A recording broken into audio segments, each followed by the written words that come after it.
There we go. Hey, welcome back to another episode of Dialogues About Death with Chris Miller. How you doing, Chris? Good morning, everybody. Good morning, Mary. Good morning.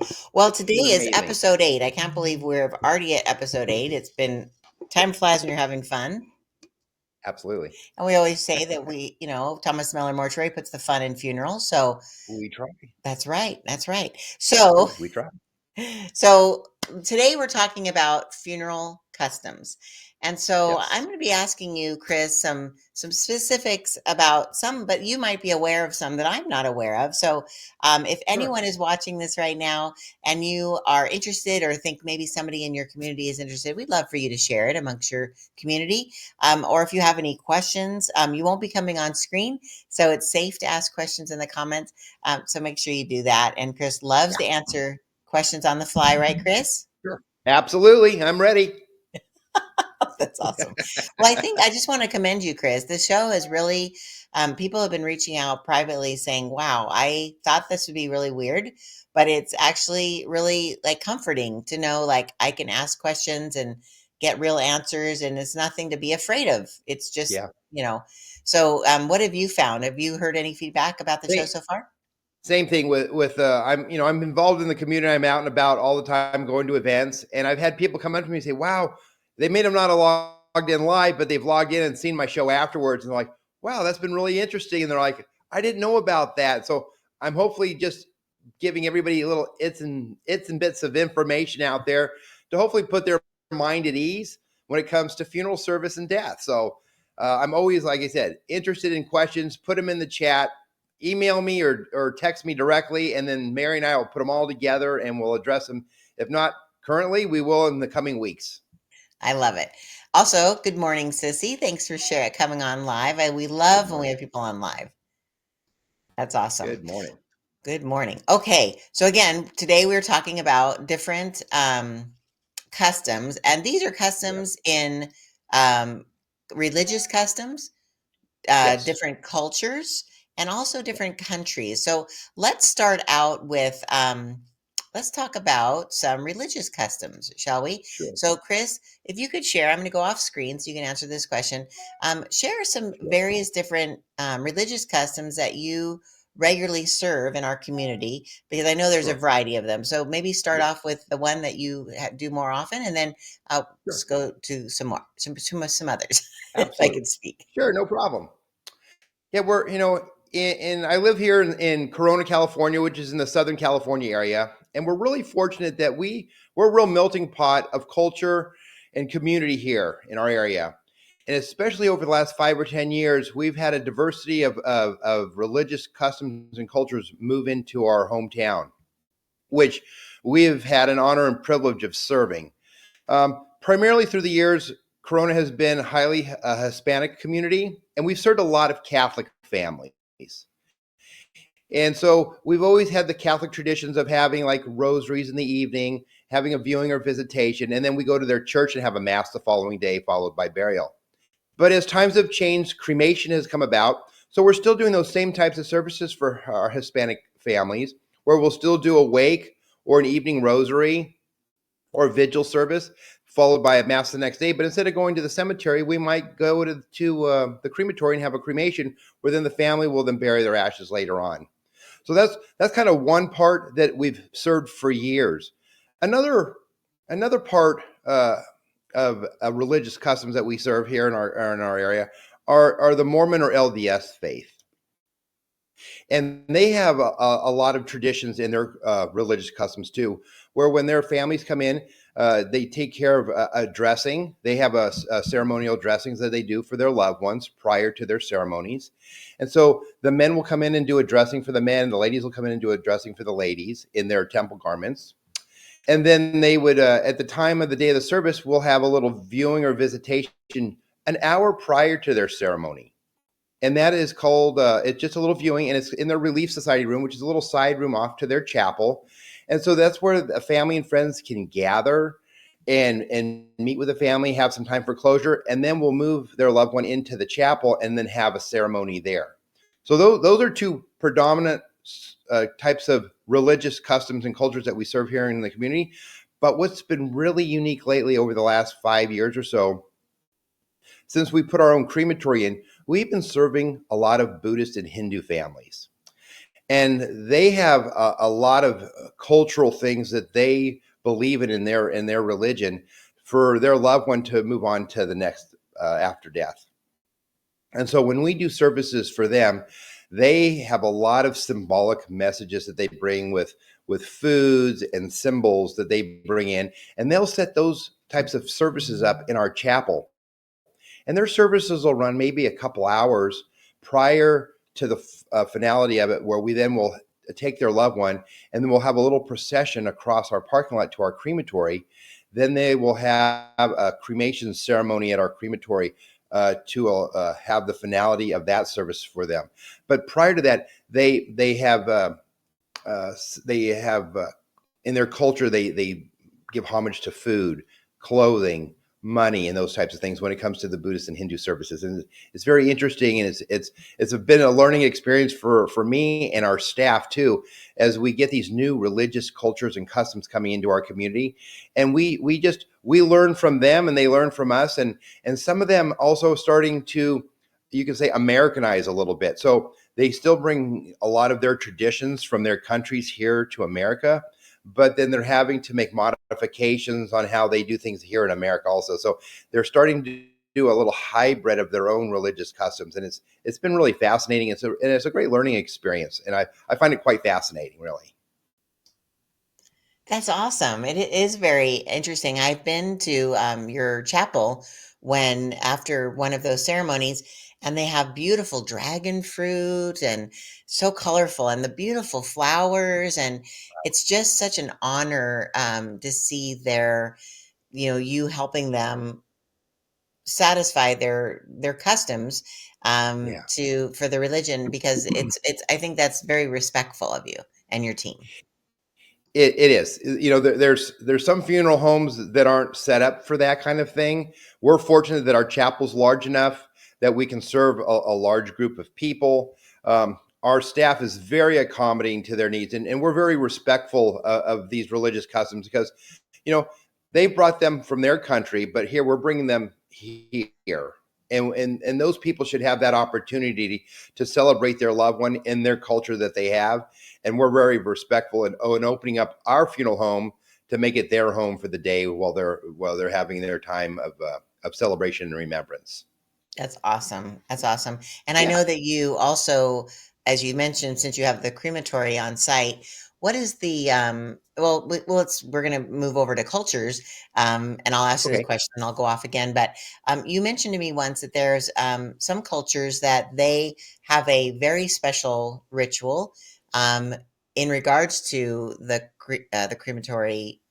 crematorium where they Yeah. gather inside. And so go through that a little bit more, and maybe the difference of different cultures of some people who don't want to be cremated, and if Sure. that has changed and things like that. So go ahead. We're talking about various cultures as well.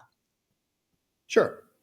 So when we're dealing with families that incorporate cremation into their funeral ceremony, what's been very fascinating is we start off at our funeral home where they have the predominant part of their funeral ceremony, and they have people speaking, and they might have their monks or religious leaders talking and having their prayers, and again they pay homage to those types of things, and then they get all of the family and the guests that are involved in the ceremony itself. So a lot of the times they will ask the people to come forward and put a flower in the casket, or put a piece of remembrance in the casket to that loved one is coming forward. So that everybody is standing up and getting around, and everybody is moving around in the chapel. Then they get seated. Then at the end of the ceremony, what they do is they will have everybody leave the chapel and they line up outside the building, and we'll have the immediate family as act as pallbearers, and then they'll take the casket and they'll roll it out outside of the funeral home, and then they have all the pallbearers and the immediate family hold on to the casket, and we roll it, and everybody follows in a walking ceremony over to the crematory. And it's quite beautiful, really. And sometimes they're throwing flower petals on the ground as we're walking to the crematory. And as we go in and we arrive into the crematory, We allow the immediate family to join in the room where the retort is, where the machine is, where the cremation takes place. And then typically it's always like the oldest family member, or maybe the patriarch, it could be the oldest son or the oldest daughter, is the one that what they do is they kind of ignite the ignition flame for the cremation. So once they have their final prayers there in the crematory, and they do a couple other little incense ceremonies and flower ceremonies, they will go ahead and we will insert the casket into the retort, into the crematory. And then once the chamber door is shut, that person that is the responsible family member, the elder of the group, we will allow them to push the button to start the ignition. And for them, it's very emotional, and sometimes there's two or three people coming together to push the button, and everybody, all the families there is watching. And what we've done at our crematory, we've set it up so we have some closed circuit televisions in there, so then people could be outside we have a little chapel just outside the main room at the crematory, so we have more of the family and guests watching the whole ceremony take place, so they could all feel like they're a part of it. And I think that's what makes us different and unique compared to a lot of other funeral homes. A lot of other funeral homes don't have their own crematory, and then they have to go to a third party crematory. And some of those places are very limited on what they can do to help those families celebrate that part of their culture. And we totally embrace it, and we allow families to come into the crematory and participate in that end of the ritual, which I think has really put our funeral home on the map in regards to a complete funeral service for cremation for families that really embrace that type of ceremony. And it's just been a wonderful thing. They come up to us at the end, and they can't thank us enough for allowing them to participate and be involved and just be right there for their closure, which is a different type of closure than our traditional families being at a cemetery, watching a casket being buried into the ground. It's the same type of closure. And they just come up to us, and they're just so grateful that we give them that opportunity. And it makes me and my staff feel good that we can accommodate families like that. I love that. That is really neat Yeah. because you're right. I think that sometimes, especially, and I hate to say this, kids these days, there seems to be a trend, and you're, reading about, culture in America, that a lot of Yeah. kids are thinking, oh, I don't have to go to a funeral. I don't need that. Like, and I think that I know I was raised as a child, like you go when you're, know and love someone, if they pass away, you go because you're celebrating the life and the Yeah. family. Like it's part of, Yeah. so weddings and funerals, beginnings and ends, like you go to That's those right. things, and you support the ones that are left because you are honoring the life of the Yeah. person. And you mentioned a little bit about closure. Um, like share again. You've shared this before, but share again, like why closure is so important and why people like really need that. Sure. You know, so many people don't want to do funerals, unfortunately. They don't have the time for funerals. And they're like, and most of the time they'll say, "Oh, my mom and dad just cremate me, just bury me. Don't have a big to gathering, and don't have a big to do. I'm gone. It's not about me." And it is about them. It is about your mom or dad or your family member. And it's important to get family and friends in the community together to remember, because that's part of the grief. And its closure is so important. And so many people in our society today don't want to come forward and have closure. And by bringing people together, that helps you get through your grief. And we all have to go through it at some point in our life. And bringing the people together and showing them the culture that you have, that some of the religious things that you have, it's important. It brings our world together when we can share those types of things and appreciate those things. And when you could be there, maybe you have no clue of how that religion works or that culture works, but you're a friend of the families. Show up in respect, understand what they have, and I think it'll bring this world together in peace and harmony by understanding everybody and appreciating. You may not be that religion, but it's not to say you can't respect and understand and be there for them. And they will also appreciate that from you by being there for them at their time that they've lost their loved one. And it's just an important thing. And by you being present, not even having to say a word, but just being there for them will mean a lot. And that will help them with their closure by the support you're giving them. I love that. Very well described. I love that. And it's so true. And it's not as scary as you think. Like when you sometimes you think, oh, No. I don't want to go because I don't want to deal with it, whatever. It's not. It's just like having a family party because, and it's just Yeah. that you're celebrating the end of a life versus like a birthday, you know. That's And I right. think That's also right. something that we don't talk about very much is like after the fact, like I still remember the people who came to my mother's funeral. I still remember, and then a Hmm. few friends actually came to the burial. She was buried at the National Cemetery, and it meant so. Bless you. It meant so Uh-huh. much. Thank you. Yes. Oh my goodness. Well, on that note, you have a friend asking what you're drinking this early. What am I drinking? Hot tea this morning. Hot tea. You got a little sore throat, I'm so this drinking hot show's going tea. to be My a little. throat's a little. Excuse Bless me. you. So this show's Thank gonna you. be a little shorter today because Chris is struggling with his throat. But thank you I for am. asking, Chris. He's got water and he's got tea. Yes. Thank you. Also, good morning, Keisha, and Kathy is also joining us. Good Thank you morning. guys so much. Good morning. So the last topic that we have today is we're going through the three C's today: customs, cultures, and countries. Yes. So I know that you um, obviously are here in California in the United States, but sometimes Yes. people from other countries have different customs.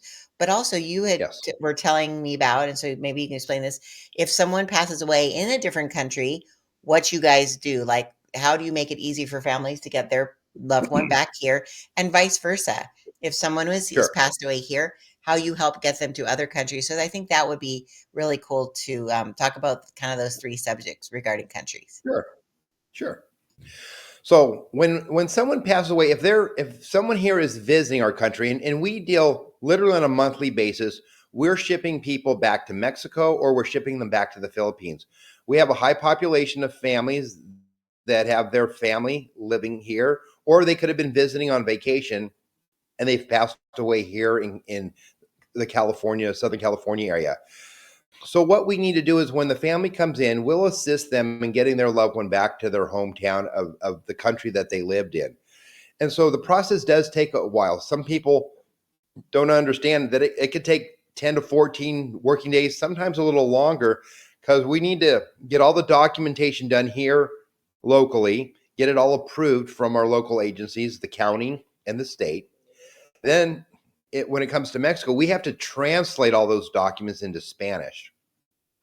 Once we translate all those documents to Spanish, so we have them in English and Spanish form, then we have to have them all notarized.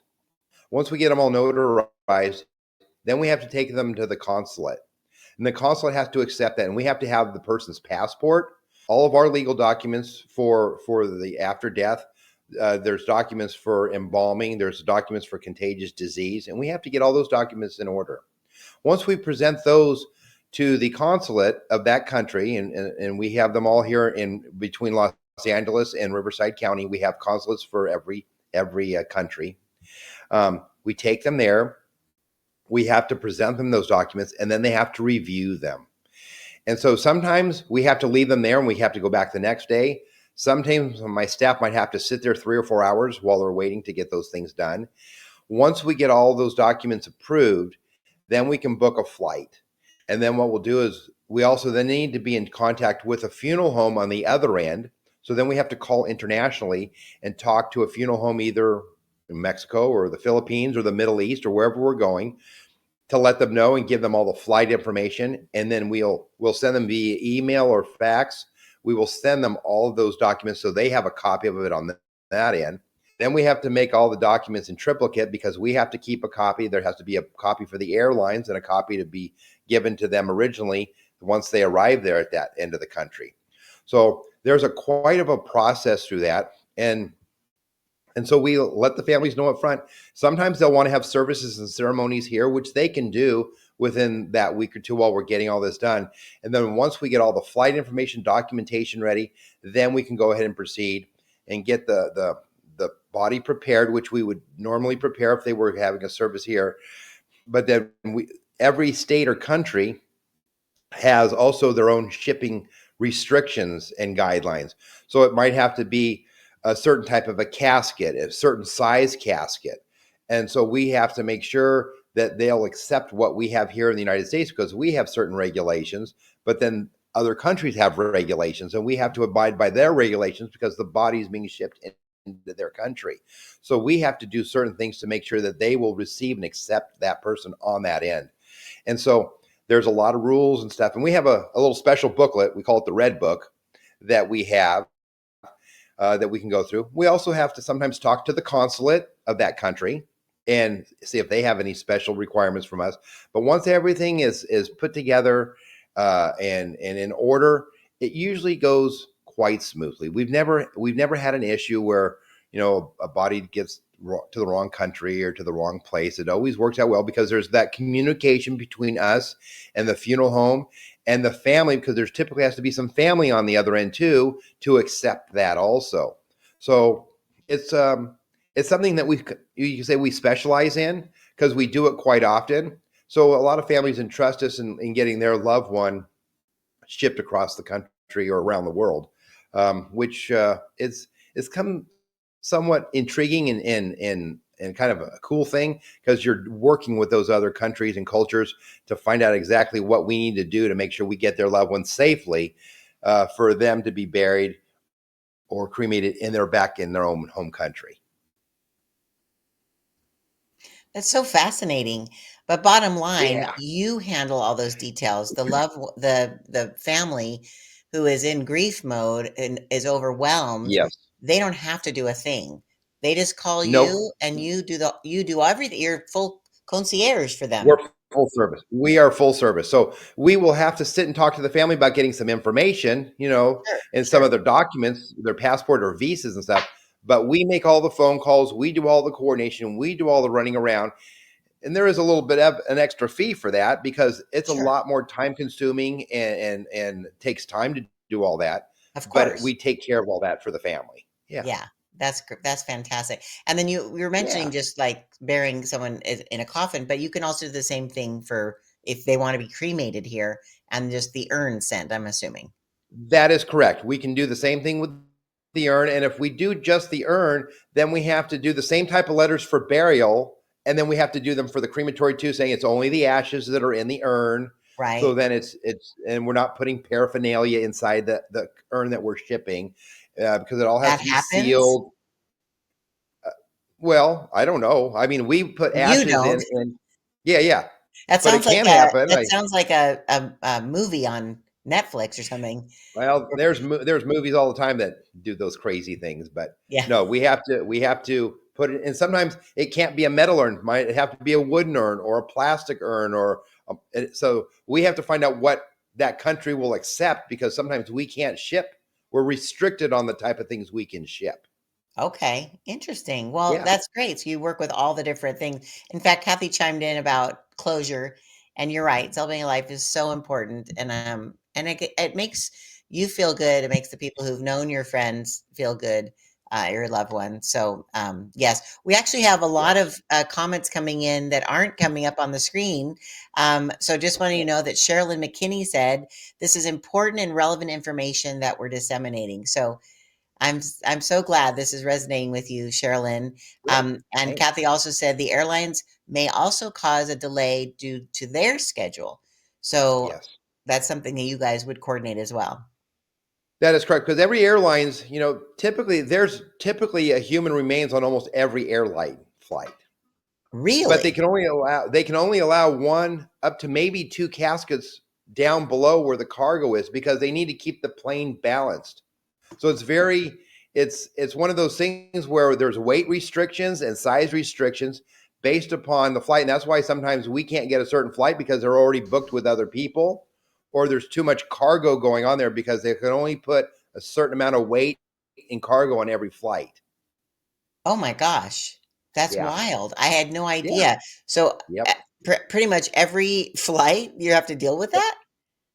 Every flight going out there, there's I would say 80% of the flights are going to have a human remains on there. You don't even know about it because Wow. they always put them on early before you go out. You know, when you're out looking outside, you're always just looking at the light. Those things are already done, and you won't even see it. Wow. It's just done under the rug, like. Okay. Yeah, Well, hopefully that won't freak anybody out because it's on every flight and that's just fact of life. it's all It's just part of it. happens. It's all part of it. Death and taxes, right? That's right. Every's gonna happen to everybody. So That's right. well, thank you, Chris, for this information. This was very fascinating. Yeah, Yeah, Haley just said, "The more you know." How crazy, right? that's right. Every day you get to learn a And little it's bit all more. yeah, and it's okay. It's all okay. Yes. Oh, That's right. Carolyn even said, "Wow!" Right. When her comment came through. Yeah, it's just fascinating, and I think that again, this is information for cocktail parties as well, Chris. So thank you. You It's bet. something interesting to talk about, right?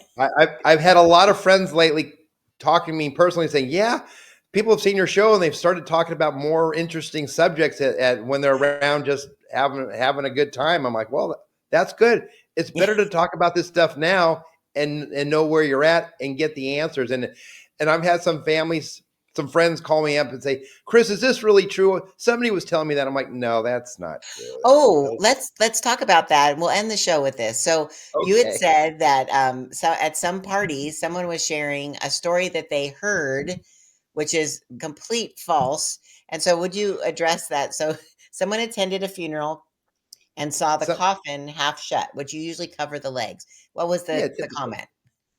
Well, the person had asked if we cut the person in half to put them in the crematory to fit them in the retort. And I said, absolutely not. I go, why would we go through that effort of cutting somebody up to put them in the retort? They're going in as a whole person and they're going to be cremated into ashes. So I said, no, Right. we don't do stuff like that. But we do, if a person does have a pacemaker, we have to make an incision and remove that pacemaker because that pacemaker could explode and put a hole and damage my machine. So there are Right. incisions made to remove those types of things, but there's no need to dissect a person or do an autopsy or break them down to do a No. cremation. That's not necessary. No. No. No, And no. also in the casket, you out of respect, you cover their legs, and so it's just the top of their That's body that correct. shows. There there are some cultures that like to see the whole body, and so we'll open up the whole thing so they can see everything from head to toe. But typically, through time now, typically we're only going to see people from the waist up. We're only going to see the upper part because there's no need to really have to see the waist or the legs of a person. So it's No. just always been very private down there, because below the belt is very private. So we just keep Exactly. that out of view. But Yeah. but again, I think we said in another show, you do put shoes and pants or We put skirts or whatever. underwear and undershirts and shoes and socks. And if we put on, if anything, if people want a pair of boots, cowboy boots, we'll get the boots on there. It's not easy to get boots on somebody, but we'll get Right? their boots on if that's what if their wishes are. Buried with your boots on. I've heard that in a song. That's right. That's right. That's right. Well, Chris, this has just been a fascinating show. Thank you so much. And also, I want to put it out You there bet. if you're watching this on replay and you have questions, please put them in the comments because we'll circle back. Also, if you have any ideas for future shows, like questions you'd want Chris to answer, I know looking behind you, you've got those cute bunny on Yep. display. Easter is coming up this Sunday, so we It want to is. wish everyone a blessed Easter. It's a time for we celebrate the resurrection and today is Good Friday, which is the day we It is. celebrate the death of Jesus, Yes. right? And so, It how is. appropriate that we're having dialogues about death on Good today on Friday. Good Friday. Yeah. Yep. So anyway, so thank you, Chris. I appreciate. Hope you feel Thank better, you. and we'll see Thank you you very guys much. on. I'm so sorry. Nope, I'm good. I'm just clearing my throat. Oh. Oh goodness, we need to take some rest. All right. So thanks So, again, everyone, for showing up live. Thank you for the watching and the replay, and we'll look forward to talking with you again in the next dialogues about death with Chris Miller. All right. great. Until Have, then. have a great Easter, everybody. Take Okay. care. All right. God bless. Bye bye.